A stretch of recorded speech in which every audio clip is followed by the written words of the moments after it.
Pain and death were part of battle. Some soldiers came back with permanent injuries.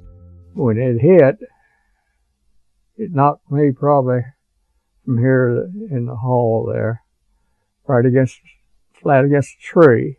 We call him a short round Charlie.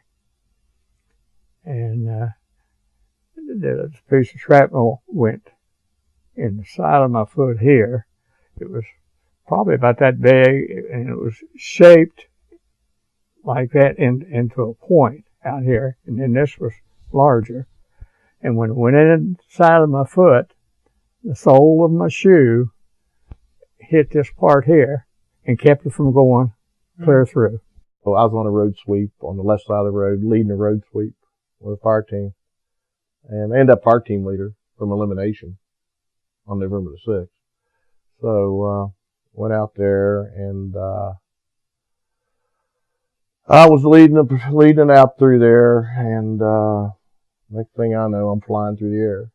I hit what they call a bouncing Betty, which, took out the right leg. I didn't lose my leg then. My leg was, this was severely damaged. I've had 14 surgeries on my right leg.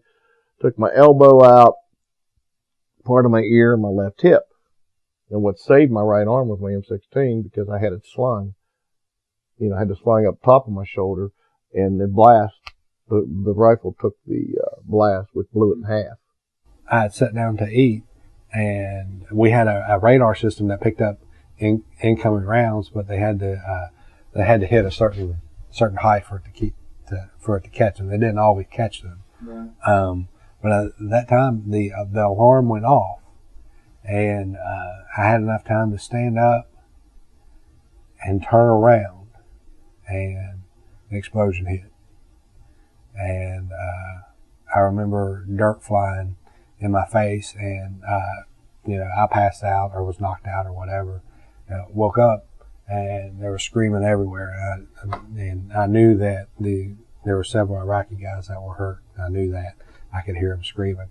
At that time, I knew something was wrong with my leg. I didn't look at it because I just didn't think that was the right thing at the time, because I was still outside, you know. I had screamed 2 or 3 times for my guys, and they didn't come out. And this kid not a kid, but he was a younger guy that worked with me. He was an E5. He was a sergeant. His name was Sergeant Kelly. At the time, me and him used to joke around a lot, and he stuck his head out the door, and he looked at me. I guess he thought that I was joking around with him because I was always pulling pranks on him and stuff. And he's like, get up, man, quit playing. And I wasn't playing, but I could see the change in his facial expression when he looked down my body and he seen my leg, and he just turned ghost white.